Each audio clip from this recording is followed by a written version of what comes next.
Charlie Wade bab 151. Adam menjadi sorotan saat ini. Dia ragu-ragu sejenak. Dia sudah memikirkannya. Dia menyerah. Dia berkata dengan marah. Aku menyerah. Menyerah.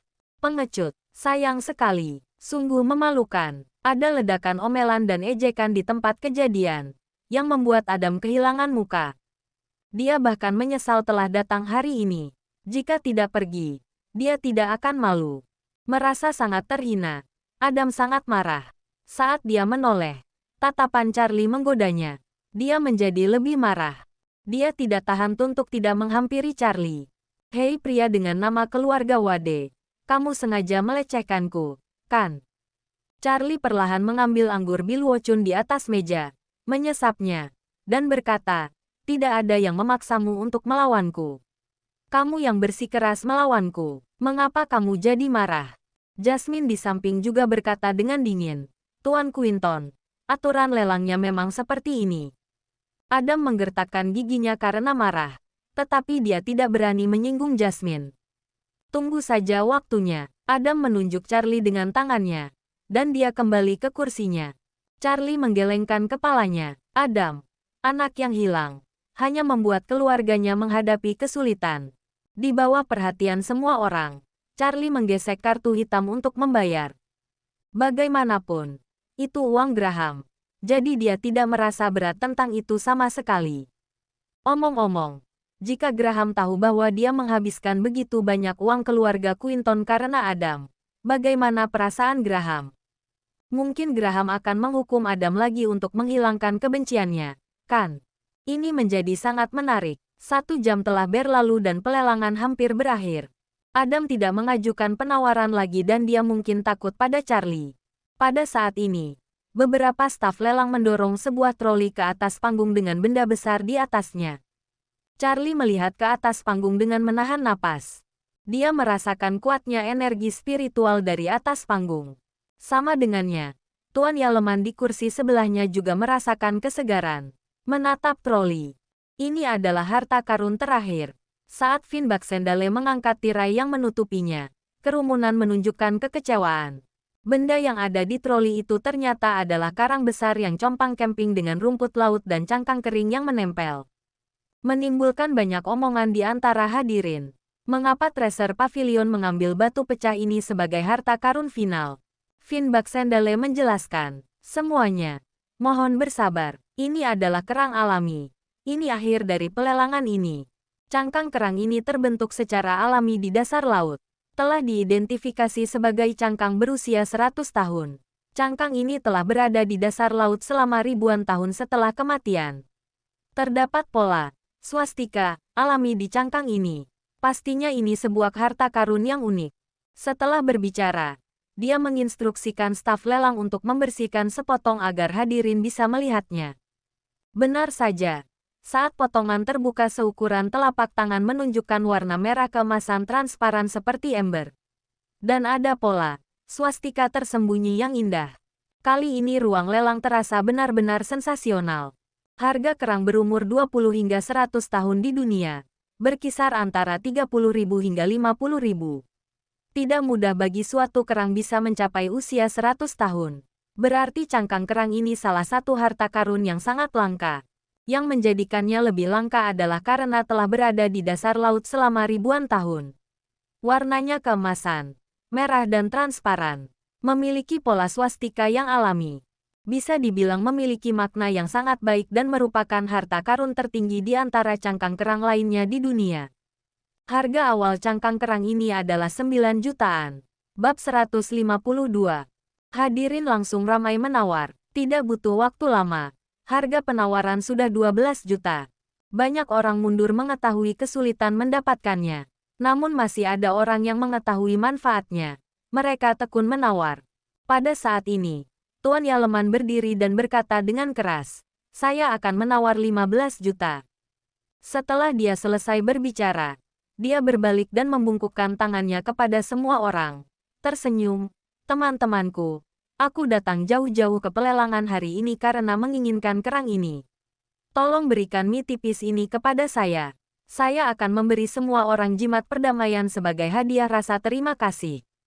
Sebagian besar tamu yang hadir adalah bos, yang tahu reputasi Tuan Yaleman. Mereka tidak berani menyinggung perasaannya. Jika Jack tidak senang, bisa saja dia akan membuat keluarga mereka merugi atau mendapat musibah. Selain itu, memberikan jimat perdamaian seharga 200.000 itu tidak sepadan. Namun meskipun banyak orang tidak bahagia di hati mereka, mereka masih memilih untuk menanggungnya. Meskipun wajah Finn Baxendale tenang, hatinya benar-benar tidak bahagia. Aturan pelelangan adalah memberikan pada penawar tertinggi. Hari ini Tuan Yaleman melanggar aturan ini. Jika 15 juta diambil olehnya, sedikit uang ini tidak menjadi masalah bagi Tuan Finn Baxendale. Tetapi jika kejadian ini menyebar, prestise Treasure Pavilion di industri pelelangan akan rusak. Tetapi Finn Baxendale juga mengetahui Tuan Yaleman sangat kuat dan sangat ahli. Jadi dia tidak bisa mengganggunya.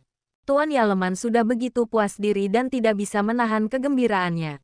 Untuk kerang ini, dia tidak ragu untuk terbang ke Aurus Hill. Setelah merasa banyak kemunduran, dia akan mendapatkan apa yang diinginkannya. Itu hanya 15 juta. Selama kerang ini ada di tangannya, dia pasti bisa menghasilkan banyak uang. Apalagi tidak ada lagi yang berani menawar untuk melawannya. Dia menang di seluruh negeri. Siapa yang tidak memberinya hal seperti ini untuk Tuan Yaleman? Untuk mendapatkan sepotong kerang berharga ini, dia hanya mengeluarkan uang 15 juta. Saat itu, suara samar terdengar lagi. Aku akan membayar 30 juta. Begitu suara itu keluar, tempat itu sunyi. Mata semua orang beralih ke orang yang memberikan penawaran. Mereka terkejut. Dia lagi, ini dia lagi, pria muda dengan pakaian biasa. Melihat sekilas, tidak ada yang istimewa darinya. Tetapi dua tawaran dengan Adam sangat mengesankan. Intinya adalah, dia menyebut harga 2 kali lipat setinggi langit. Dan 2 kali dia menggesek kartunya untuk membayar. Ini sangat luar biasa. Namun, tidak ada yang mengira bahwa pria ini berani menantang Tuan Yaleman. Jack melihatnya sekilas, dan wajahnya tenggelam. Pada saat ini, Adam berdiri terkejut dan menggosok matanya dengan kuat.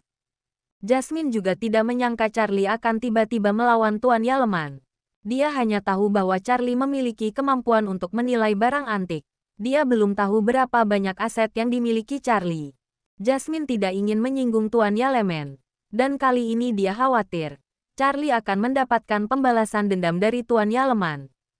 Jacob yang segera tersadar, langsung mengingatkan Charlie. Charlie, apa yang kamu lakukan? Duduk saja.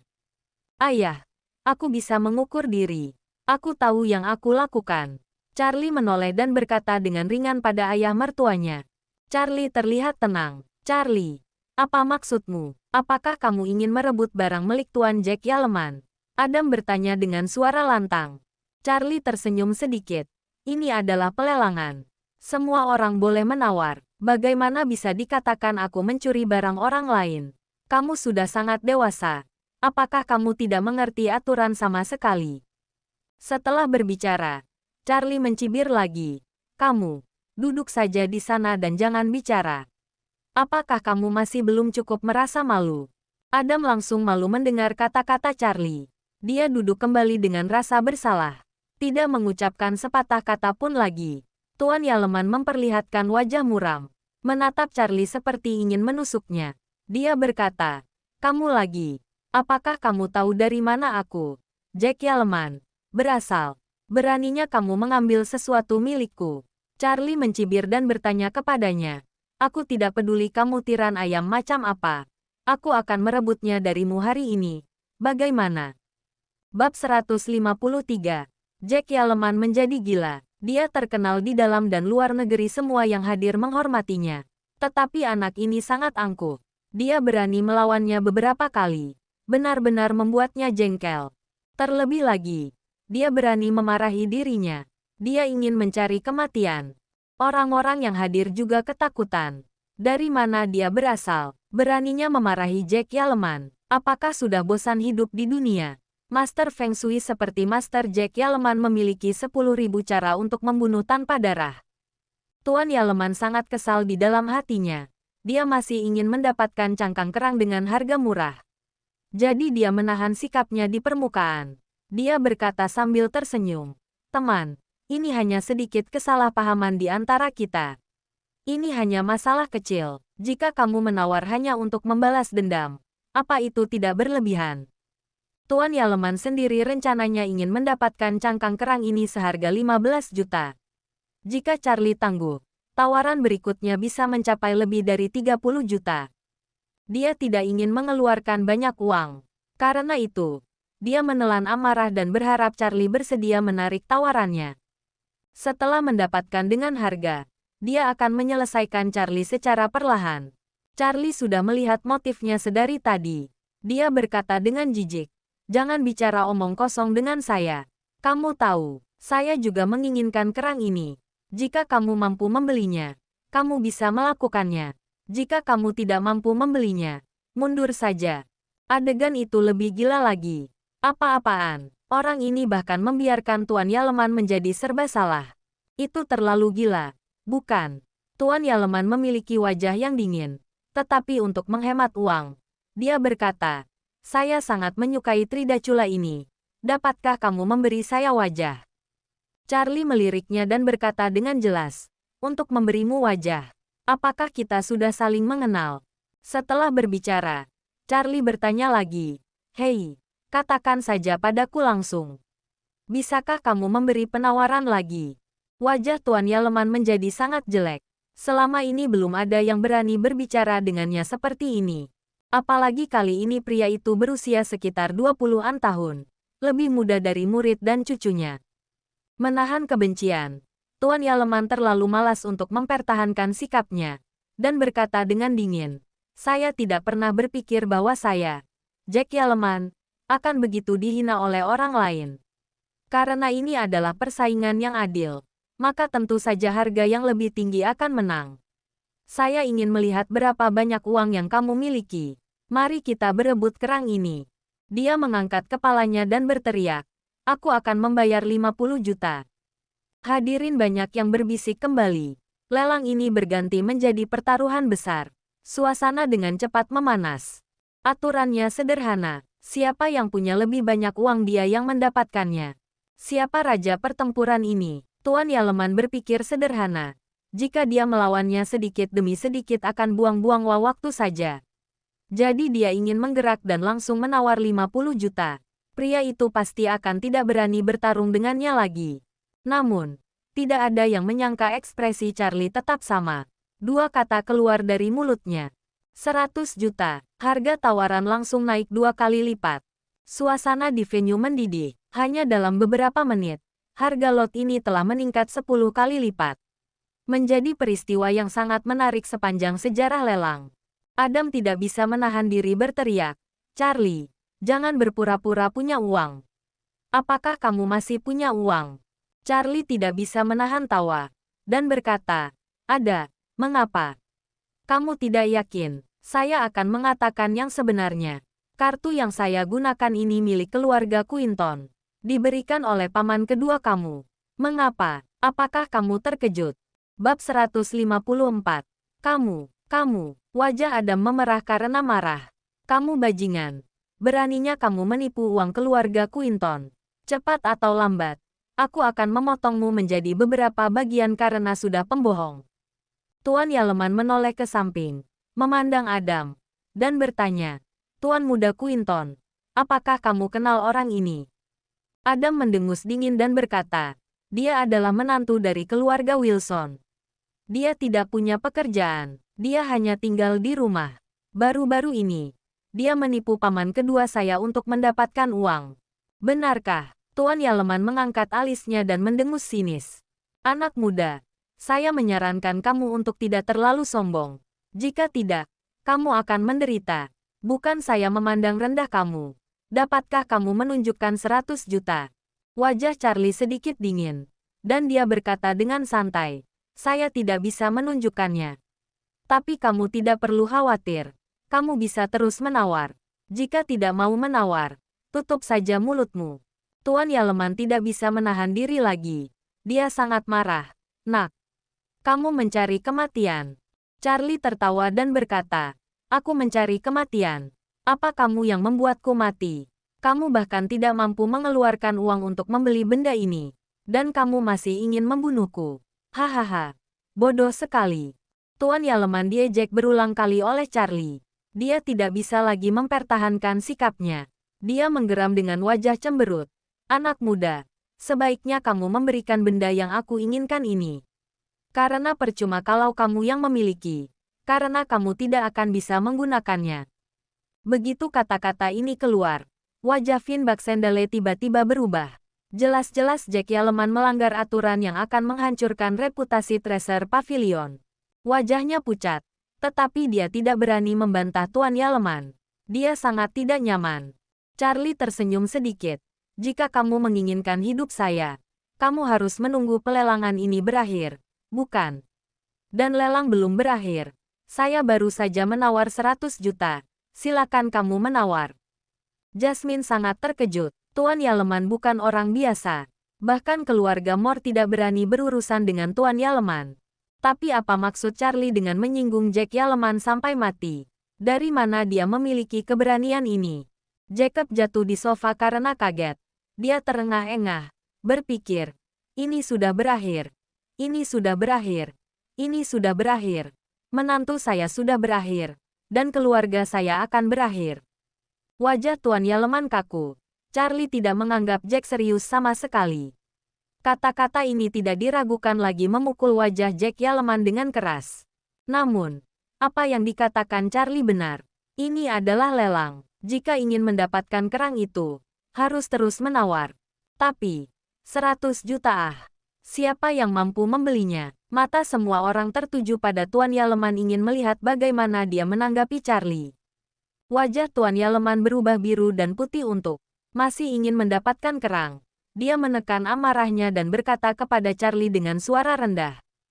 Temanku, jika aku menyinggungmu, itu benar-benar tidak disengaja. Tolong maafkan saya. Saya butuh sekali kerang ini. Tolong menyerahlah dan lepaskan. Saya akan berhutang budi padamu. Bantuanmu akan lebih berharga daripada kerang ini. Cahaya dingin melintas di matanya. Bocah ini berani mempermalukan dirinya sendiri.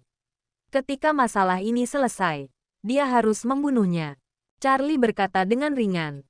Maaf, tapi aku juga ingin menggunakannya. Jadi aku tidak bisa membiarkanmu mendapatkannya. Dan, seperti yang saya katakan barusan, Anda adalah tiran ayam di mata saya. Bantuanmu tidak berharga bagi saya. Tuan Yaleman pingsan. Dia hanya punya satu pikiran sekarang. Setelah pelelangan selesai, dia akan membunuh Charlie.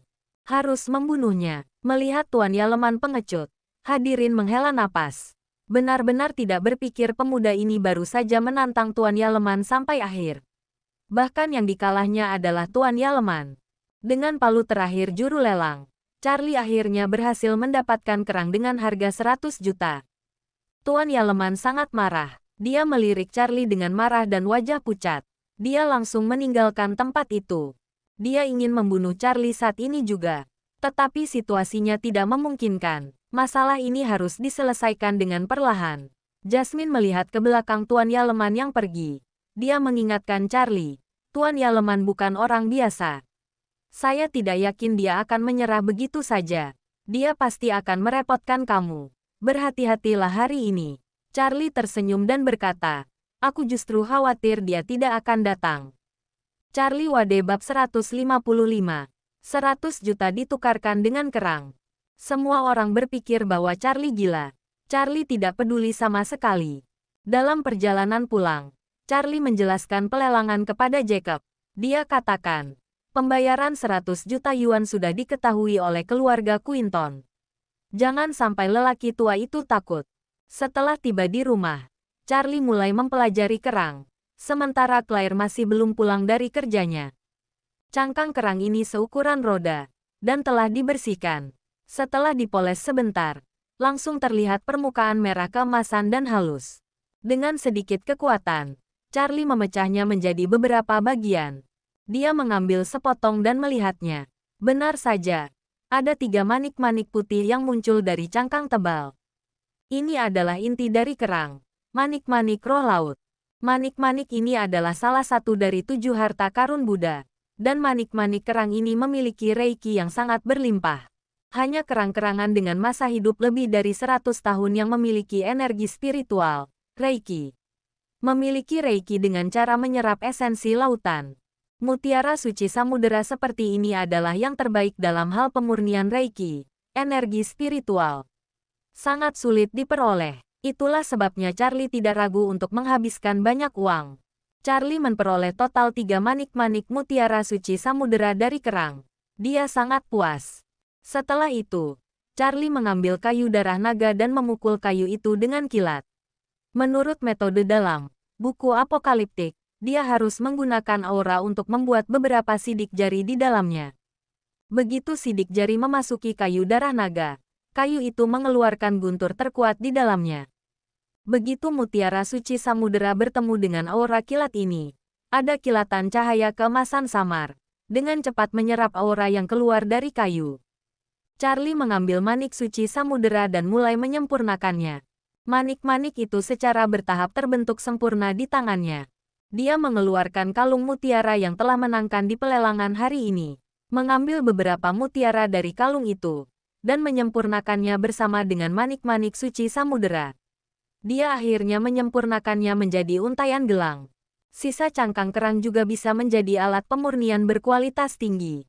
Dia mengambil salah satu bagian cangkang dan menyempurnakannya menjadi jimat pengejut yang akan diberikan pada Graham. Jimat pengejut yang terbuat dari cangkang kerang, dikombinasikan dengan aura kilat yang memiliki kemampuan menghancurkan dan mengusir roh jahat. Ini cukup untuk keluarga Quinton dalam menghadapi roh jahat itu. Setelah menyempurnakan jimat itu, Charlie melihat masih ada banyak fragmen kerang yang tersisa. Masih ada banyak waktu. Charlie mengambil pecahan kerang untuk melatih tangannya. Dia mencoba membuat pemanggil petir. Menurut catatan dalam buku apokaliptik, pemanggil petir ini adalah sebuah senjata sihir tingkat rendah. Bisa digunakan untuk memanggil guntur dan hujan. Dia menambahkan aura kilat di kayu darah naga yang akan menggandakan efeknya.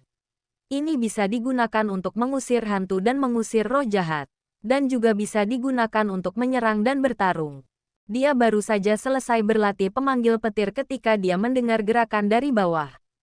Istrinya kembali. Charlie buru-buru meletakkan potongan-potongan kerang yang tersisa di bawah tempat tidur.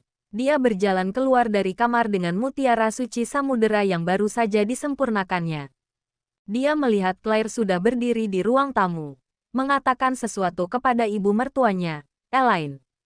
Charlie berjalan mendekat dan melihat bahwa Elaine menggoyangkan pergelangan tangannya. Di pergelangan tangannya, sudah ada gelang zamrud yang diberikan oleh Graham kepadanya. Elaine berkata dengan gembira, Claire, gelang ini sangat bagus. Saya memakainya dan semua orang memujinya sebagai hal yang mewah. Claire berkata tanpa daya, bukankah Charlie menyimpan gelang ini di rumah beberapa hari yang lalu? Mengapa kamu yang memakainya tanpa mengucapkan sepatah kata pun? Saya pikir itu hilang. Elaine menatap, aku ibumu. Apa salah jika aku memakainya? Beri aku beberapa hari lagi untuk bisa memakainya. Jangan membuatku malu di kalangan teman-temanku.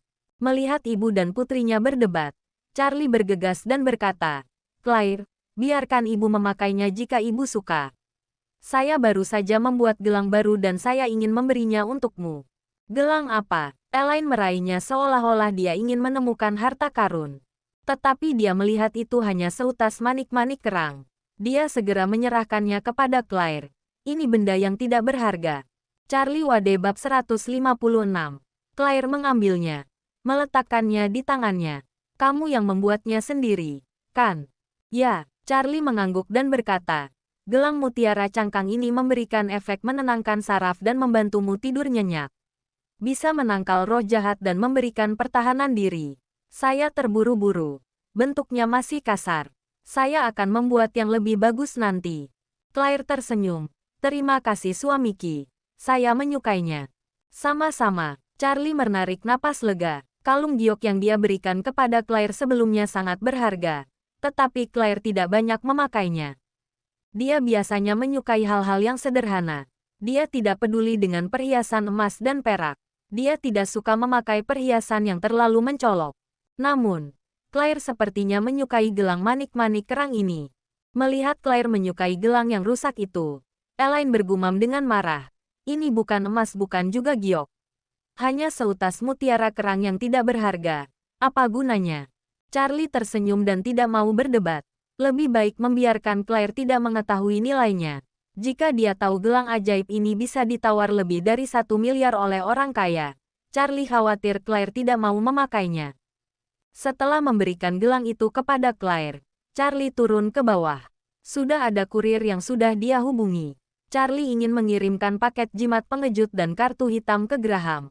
Itu bisa dianggap sebagai sebuah penjelasan yang memuaskan bagi Graham. Di villa keluarga Quinton, Master Yaleman sedang duduk di kursi utama ruang tamu. Wajahnya muram dan tidak berbicara sepatah kata pun. Dia kali ini berkunjung ke Aurus Hill hanya untuk cangkang kerang itu. Di dalam cangkang itu ada manik-manik roh laut. Bisa digunakannya untuk membuat senjata ajaib. Nilainya tak ada ukuran. Dia gagal mendapatkannya karena Charlie yang mengganggu rencananya. Dia tidak pernah berpikir untuk membunuh Charlie di tengah jalan. Adam berdiri di samping dan berdiri dengan tangan ke bawah. Mahkamah ramalan sangat terkemuka. Dan keluarga Quinton tentu saja juga mengenali Tuan Yaleman. Mereka semua berdiri dengan hormat di sampingnya. Graham tersenyum memuji. Saya tidak mengira Tuan Yaleman bersedia datang ke rumah kami. Keluarga kami benar-benar beruntung. Ada apa gerangan, Tuan? Tuan Yaleman menyesap teh dengan perlahan. Meletakkan cangkir di atas meja. Lalu menjelaskan. Saya bertemu Tuan Muda Quinton di pelelangan. Dan dia mengundang saya untuk menunjukkan Feng Shui kepada Anda. Tadinya Graham ingin menghukum Adam karena dia berani menyelinap keluar.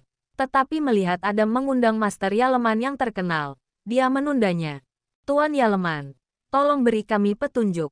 Tuan Yaleman mengangguk dan berkata, jika saya tidak salah, keluarga Quinton mengalami berbagai hal buruk 2 tahun terakhir. Saya khawatir ada seseorang dalam keluarga memiliki sesuatu yang buruk. Tahun lalu, ada bencana berdarah. Sebagai tahun ini, dia melihat sekeliling menunjukkan mimik misterius dan menghela napas. Saya melihat bahwa kekayaan keluarga-keluarga Quinton Anda akan berakhir. Jika situasi terus seperti ini, Yinki akan menghantui rumah, dan keluarga Quinton akan hancur. Anak-anak dan cucu-cucu akan musnah. Wajah Graham menjadi pucat. Dia berkata dengan hormat, Tuan Yaleman, Anda memang penguasa Feng Shui. Keluarga Quinton memang sedang tidak beruntung. Saya berharap Anda bisa membantu. Semua orang di keluarga Quinton juga terkejut. Tuan Yaleman benar-benar ahli. Dan dia mengatakan semuanya dengan benar. Charlie belum memberi kabar sejauh ini. Graham tidak terlalu sabar menunggu. Saat ini, Tuan Yaleman yang terpandang datang ke rumahnya secara pribadi. Graham merasa dia menemukan penyelamatnya dan dengan cepat bertanya, Tuan Yaleman, apakah kamu punya solusinya? Tentu saja ada, Tuan Yaleman berkata perlahan. Dia mengerutkan kening. Tapi saya melihat di rumahmu. Saya khawatir ada trik sulap yang membingungkan akhir-akhir ini. Trik ini merusak Feng Shui dan mempercepat kematian keluarga Quinton. Jika kamu membiarkannya, saya khawatir keluarga Quinton semua akan mati dalam waktu setengah tahun. Charlie Wade bab 157. Apa? Tongkat Dewa. Graham tertegun untuk sementara waktu. Charlie adalah satu-satunya orang yang menunjukkan Feng Shui kepada keluarga Quinton baru-baru ini. Graham sangat yakin dengan Charlie. Dan berkata dengan cepat, Tuan, apakah kamu tidak salah membacanya? Memang ada Tuan Wade yang membantu saya mengatasinya. Metodenya sangat efektif. Jadi itu trik tipuan. Tuan Yaleman mendengus dingin dan berteriak. Orang yang berpura-pura menjadi hantu adalah yang terbaik dalam membujuk orang-orang bodoh. Jika kamu mau mempercayainya, saya akan pergi. Tuan Yaleman, jangan pergi. Graham panik. Dan dengan cepat menghentikan. Tuan, tolong beritahu saya. Apa yang salah dengan metode Tuan Wade ini? Tuan Yaleman tidak mengangkat kepalanya. Dia mengulurkan tangannya dan menunjuk ke aula. Berikan aku semangkuk air. Graham meminta seseorang membawakan semangkuk air bersih. Master Yaleman memegang mangkuk dan melafalkan beberapa kata. Menaruh beberapa jimat ke dalam air. Lalu menjentikkan air ke kelopak mata Graham. Begitu Graham membuka matanya, dia ketakutan dan mundur. Tuan, ini Apa ini? Dia tiba-tiba melihat lapisan asap hitam yang aneh menyelimuti rumahnya. Dan di atas kepala semua orang di keluarga Quinton. Bahkan ada untaian kematian abu-abu. Seperti sekumpulan zombie. Tuan Yaleman mendengus pelan. Saya membuka mata langit untukmu. Apa yang kamu lihat adalah masa depan keluargamu. Mereka akan segera mati. Graham jatuh ke kursi dengan ketakutan dan bergumam. Lalu apa yang bisa saya perbuat untuk mengatasi ini? Tidak masalah. Aku di sini hari ini. Kita memang sudah ditakdirkan bertemu. Master Yaleman mengeluarkan jimat perdamaian dan menyerahkannya kepada Graham. Graham melihat jimat perdamaian ini memancarkan sinar keemasan yang samar. Cahaya ini melarutkan aura kematian di kepala anggota keluarga. Tuan Yaleman menjentikkan tangannya di depan Graham. Semua yang dilihat Graham segera menghilang dan kembali ke keadaan semula. Ini. Graham berkeringat dingin dan buru-buru membungkuk memberi hormat. Tuan benar-benar hebat. Tolong selamatkan keluarga Quinton. Tidak peduli berapa banyak uang, saya akan membayarnya. Menyelamatkan hidup lebih baik daripada membangun pagoda 7 tingkat. Saya datang ke sini hari ini bukan untuk uang. Tuan Yaleman berkata, dan mengeluarkan lusinan jimat pengaman dan menyerahkannya. Kamu bisa meminta seluruh keluarga untuk membawanya. Jimat itu secara alami akan menghilangkan nasib buruk. Graham menerimanya dengan rasa terima kasih dan juga ragu-ragu. Saya ingin tahu berapa banyak yang harus saya bayar. Jack melambaikan tangannya. Menghilangkan nasib buruk juga suatu kebaikan. Saya tidak akan mengambil sepeser pun. Hanya saja jika ada penipu yang ingin membujuk kamu dan menghabiskan banyak uang untuk membeli jimatnya, kamu tidak boleh menerimanya. Kamu ingat ini. Adam di sebelahnya berkata, Paman kedua. Saya sudah katakan bahwa Charlie itu pembohong. Dia mengambil uang keluarga kita dan dia tidak tahu harus melakukan apa. Kita harus mendapatkan uang itu kembali. Atau kita tuntut dia. Ini penipuan. Biarkan dia menghabiskan sisa hidupnya di penjara. Aurora mengerutkan kening. Mencerna seluruh kejadian akhir-akhir ini. Untuk beberapa alasan. Dia merasa bahwa justru Tuan Yaleman inilah yang pembohong. Bagi Aurora, Charlie tidak terlihat buruk dan memiliki kecerdasan emosional. Sudah berkali-kali Charlie memberi orang perasaan tenang dan aman. Charlie Waite bab 158. Diam kamu Adam. Graham memelototi Adam. Berbalik dan berkata dengan hormat kepada Tuan Yaleman. Terima kasih atas bimbinganmu. Aku akan mengingatnya di masa depan. Tuan Yaleman mengangguk penuh arti. Bangkit dan pergi. Begitu Jack Yaleman pergi, Adam segera berkata, Paman kedua, Tuan Yaleman adalah ahli Feng Shui terkenal dari Mahkamah Ramalan. Sangat jauh jika dibandingkan dengan pembohong seperti Charlie. Tuan Yaleman telah mengatasi masalah kita. Semua masalah di keluarga terpecahkan. Dan kita tidak mengeluarkan uang 1 sen pun. Tuan Yaleman tidak memungut biaya sepeser pun. Tetapi Charlie menipu keluarga kita dengan uang yang banyak. Dia menghabiskan 100 juta dan mengambil pecahan cangkang kerang. Ini adalah penipuan. Dan kamu paman, bagaimana bisa memberinya begitu banyak uang? Jika hal ini tersebar, orang-orang di Aurus Hill akan mengejek keluarga Quinton bodoh. Graham terdiam, tetapi wajahnya sudah curiga. Reputasi guru Yaleman memang sangat terkenal, dan hal-hal yang guru Yaleman biarkan dia lihat barusan itu sangat jelas. Dia harus dipercaya. Lebih penting lagi, Tuan Yaleman tidak mengambil uang sepeser pun. Sedangkan Charlie menghabiskan lebih dari 100 juta di pelelangan. Semakin banyak dibandingkan semakin dia merasa bahwa mungkin ada sesuatu yang salah dengan Charlie. Pada saat ini, seorang pengurus rumah tangga dari keluarga Quinton mengetuk pintu, dan baru masuk setelah mendapat izin dari Graham. Tuan Quinton, ada kurir yang mengantarkan barang. Setelah berbicara, dia menyerahkan sebuah kotak kardus. Graham mengerutkan kening. Dan setelah membuka kotak kardus, dia menemukan sebuah jimat di dalamnya. Melihat jimat ini dengan teliti, hanya sepotong cangkang tipis, hanya seukuran kotak korek api. Dikaitkan dengan tali merah murah, dan terlihat sama persis dengan kerang yang dijual di warung pinggir jalan di tempat wisata. Graham memandang pengirimnya dan melihat ada kata, Charlie, tertulis. Ada beberapa kata yang tertulis di atasnya. Jimat pengejut. gantung di ruang utama untuk menghancurkan kejahatan. Begitu Adam melihatnya, dia segera memarahi. Sial, paman kedua. Charlie memperlakukanmu sebagai orang bodoh. Hanya sebuah potongan kulit kerang yang jelek ini. Mungkin dia membelinya di warung. Dia bilang bisa menghancurkan kejahatan. Selain itu, dia menghabiskan lebih dari 100 juta yuan untuk memberi kita benda seperti itu. Bahkan dia mengirimnya melalui kurir. Dia tidak peduli bertatap muka denganmu. Kamu bilang, Charlie bukan pembohong. Lalu mengapa dia melakukan ini? Adam terus berkata dengan tajam. Paman kedua, mari kita bawa seseorang untuk menangkap Charlie sekarang dan minta uangnya kembali. Kalau Charlie melarikan diri, kita akan menderita kerugian besar. Diam dan biarkan aku memutuskannya. Graham menggosok alisnya dan berkata, melihat jimat pengejut ini, dia benar-benar tidak bisa merasakan sesuatu yang ajaib. Setelah ragu-ragu sejenak, Graham memanggil anggota keluarga Quinton dan berkata dengan wajah muram, ini adalah masalah hidup dan mati bagi keluarga Quinton, dan ini adalah masalah yang sangat penting. Saya akan pergi menemui Charlie besok untuk cari tahu. Kamu harus memakai jimat pengaman Tuan Yaleman. Jangan dilepaskan. Ya, Graham benar-benar tidak bisa melihat sesuatu yang ajaib dari cangkang kerang ini.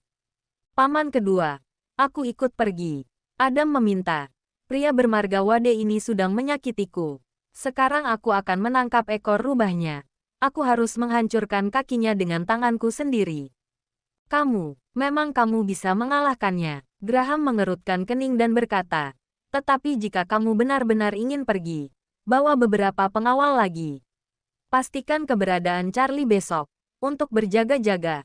Selesai berbicara, Graham berhenti lagi dan berteriak, ingat, aku tidak memintamu untuk membuat masalah dengan Charlie. Aku khawatir kamu akan bertindak ceroboh dan dipukuli lagi. Adam sangat gembira dan segera berkata, aku mengerti. Graham berkata dengan dingin, meskipun keluarga Quinton bukan keluarga tingkat atas, kita tidak bisa membiarkan orang lain menipu kita. Jika ada yang menipu, saya akan membalasnya. Saya harus mencari tahu masalah ini. Jika Charlie benar-benar berbohong, aku tidak akan pernah melepaskannya. Bab 159. Setelah pergi dari villa keluarga Quinton, Jack Yaleman membuat rencana. Dia sangat ingin membalas dendam pada Charlie. Dan dia juga ingin mengambil kembali cangkang kerang yang diambil Charlie. Tapi itu belum cukup. Dia datang ke Aurus Hill kali ini juga ingin membangun prestise. Menarik sekelompok orang percaya untuk membantunya mengembangkan karirnya. Dia merencanakan jebakan yang menurutnya terbaik kedua di dunia. Dia akan menjadikan Charlie sebagai tumbal sebagai sebuah peringatan dan untuk membuat seluruh Aurus Hill menyerah. Charlie tidak tahu Tuan Yaleman membuat rencana jahat untuk menjadikan dirinya tumbal dan terbunuh. Seperti biasa, dia akan membeli sayuran dan memasak. Dia menerima telepon dari Jasmine. Jasmine berkata di telepon dengan nada serius, Tuan Wade, Jack Yaleman mengundang beberapa ahli barang antik, Feng Shui, dan metafisika untuk datang ke perjamuan di rumah keluarga White. Dia meminta saya untuk menanyakan apakah kamu bisa datang. Keluarga White yang mana? Jasmine berkata, keluarga White adalah keluarga kelas menengah. Mereka memiliki 2 keturunan laki-laki, bernama Gerald dan Kevin. Aneh, bagaimana mereka memilih rumahnya untuk menyelenggarakan perjamuan itu? Charlie bertanya keheranan. Jasmine menjelaskan, baru-baru ini, keluarga White sering mengalami berbagai hal buruk. Putranya Kevin dan keponakannya Gerald mengalami kecelakaan satu demi satu, dan kondisi bisnis keluarga White juga anjlok. Oleh karena itu, kepala keluarga White meminta kepada Jack Yaleman untuk membantunya mengubah Feng Shui keluarga White. Jasmine melanjutkan, tapi saya pikir Jack Yaleman juga mengundang sekelompok ahli metafisika. Mungkin bukan hanya untuk menghasilkan uang dari keluarga White, sepertinya dia memiliki tujuan lain. Charlie tersenyum dan berkata dengan acuh tak acuh, aku mendapatkan cangkang kerang itu di pelelangan, dan mempermalukannya. Dia pasti ingin membalas dendam padaku. Ini seperti jebakan yang dipasang untukku. Charlie berkata lagi dengan sedikit senyum. Aku akan pergi dan melihat trik apa yang ingin dia mainkan secara langsung. Melihatnya setuju. Jasmine berkata, oke, Lokasinya di rumah keluarga White. Ayo pergi bersama besok pagi. Aku akan menjemputmu. Oke, pagi hari berikutnya. Jasmine mengemudi untuk menjemput Charlie, lalu menuju ke villa keluarga White. Villa mereka berada di lereng bukit di pinggiran kota dengan suguhan pemandangan indah. Semua paviliun, teras di taman, semuanya dibangun dengan gaya bangunan antik. Keluarga White mengeluarkan biaya ratusan juta yuan untuk dekorasi yang sangat bergaya biasa digunakan untuk menjamu tamu terhormat atau teman. Di luar gazebo di tepi danau, ada puluhan kursi kayu ruang wali, dan lebih dari selusin tamu undangan telah duduk dan mengobrol satu sama lain. Tawa dapat terdengar dari waktu ke waktu. Duduk di kursi utama adalah pria parubaya yang agak gemuk. Dia adalah ayah Kevin, Zeke White. Duduk di samping Zeke adalah Master Jack Yaleman. Selain mereka berdua, Charlie juga bertemu dengan dua kenalannya, yaitu Travis Lane, orang terkaya di Lancaster, dan Matthew Gibson yang mengikutinya. Melihat Charlie masuk, Travis dan Matthew mengangguk ke Charlie. Di sisi lain, Zeke Hote meliriknya ke samping dan mendengus dingin. Zeke sudah mengetahui yang menyebabkan Kevin dan Geralt menderita adalah Charlie. Jadi tidak menunjukkan wajah yang baik saat melihat Charlie. Finn Baxendale dengan cepat berdiri untuk menyambutnya, dan berkata, "Tuan Wade, Nona Mor, kalian berdua sudah tiba." Charlie Wade bab 160. Charlie mengangguk dan berkata sambil tersenyum, "Saya datang ingin melihat para master." Seorang pria parubaya dengan gaun panjang bertanya dengan heran, "Apakah ini pembeli yang mengambil pelelangan akhir dengan jumlah 100 juta?" Finn Baxendale memperkenalkan sambil tersenyum. "Ya, ini Master Wade." "Apa dia Master?" Zeke melirik Charlie dengan jijik. Dia kemudian tersenyum. "Sekarang ini semua orang bisa menyebut diri mereka Master. Semua sampah pun bisa mengklaim diri mereka sebagai Master. Seseorang seperti Tuan Yaleman yang benar-benar Master. Dia sangat rendah hati." Begitu dia selesai berbicara, kerumunan itu malu. Bukan karena Zeke White sengaja meremehkannya, tapi Charlie tidak bisa disebut Master. Baik itu dari sisi usia dan pakaiannya. Semua Master yang hadir di sini hampir semuanya orang kuat di dunia metafisika. Jika mereka menyebut seorang pemuda seperti Charlie sebagai Master, tentu saja banyak dari mereka yang akan tidak senang. Charlie tidak setara dengan mereka. Jack Yaleman berdiri, tersenyum dengan tenang dan berkata, "Tidak apa-apa. Saya meminjam tempat keluarga White untuk mengadakan perjamuan ini. Saya juga ingin berkumpul dengan kalian semua. Adapun siapa Master yang sebenarnya dan siapa yang terkenal, kita akan melihatnya nanti. Kalian semua akan melihatnya." Ketika semua yang hadir mendengar kata-kata Jack Yaleman, mereka hanya bisa mencibir pada Charlie. Apa yang bisa dilakukan oleh bocah ini selain mencari nama? Jasmine juga sedikit mengernyit. Dia tahu Jack Yaleman akan menargetkan Charlie. Dia tidak menyangka bahwa suasananya akan langsung serius sesaat mereka masuk. Namun, Charlie tampak tidak peduli. Dia berjalan menuju kursinya dan duduk tanpa melihat ke samping. Seolah-olah dia belum pernah mendengar semua yang mereka katakan. Zeke melihat semua undangan sudah tiba.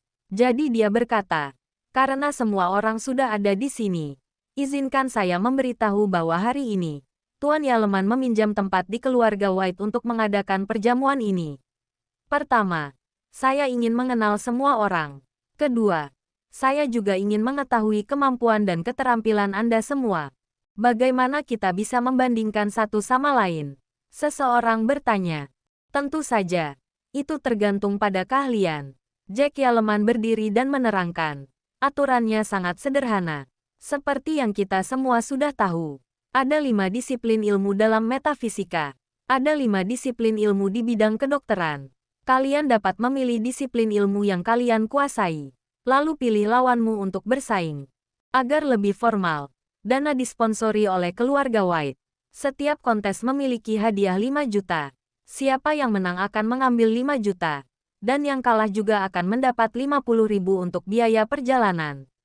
Aturan ini masuk akal dan ada uang yang bisa didapat." Semua orang mengangguk setuju. Biasanya orang-orang di bidang metafisika selalu menutup diri. Mereka tidak mau menunjukkan kartu truf mereka agar tidak mudah terungkap. Hari ini, Orang-orang yang datang adalah orang-orang yang ahli di metafisika.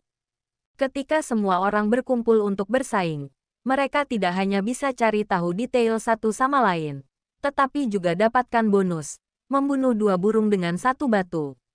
Kita di sini hanya untuk belajar dari satu sama lain. Charlie sedikit mencibir. Dia sudah mengerti bahwa Jack Yaleman mengadakan perjamuan hari ini hanya untuk membuktikan dirinya sendirilah yang paling unggul. Orang-orang mulai berbisik. Zeke melanjutkan. Namun, menyiapkan bonus saja mungkin belum menginspirasi antusiasme semua orang. Lagi pula, semua kita di sini tidak kekurangan uang. Jadi untuk membuat ini lebih menarik dan kalian termotivasi, ada syarat tambahan. Pemenang bisa memilih untuk mengambil hadiah uang 5 juta, atau mengambil benda dari yang kalah. Dan orang yang menang harus kita hormati di lingkaran pertama metafisika kita. Mulai sekarang, semua orang wajib mendapatkan persetujuan dari pemenang hari ini, sebelum melakukan sesuatu di bidang metafisika. Masalah apapun itu, besar atau kecil, harus diketahui. Seluruh yang hadir terdiam, lalu mulai ada keributan. Banyak yang menunjukkan ekspresi kecewa dan mulai berbicara. Bagaimana jika penantang memilih kategori yang tidak dikuasai oleh pihak yang ditantang? Metafisika di daerah Nangwang adalah yang terbaik. Bukankah ini akan merebut wilayah lain? Bukankah ini lelucon? Dunia metafisika di Nangwang selalu digunakan untuk melakukan hal-hal dengan caranya sendiri. Sekarang tidak masuk akal untuk mematuhi peraturan orang lain. Selain itu, ada beberapa orang di sini yang bukan dari Nangwang, kan? Ada banyak diskusi di kerumunan. Semua orang di sini akhirnya menyadari, perjamuan ini adalah cara Jack Yaleman untuk mendominasi orang-orang di lingkaran metafisika.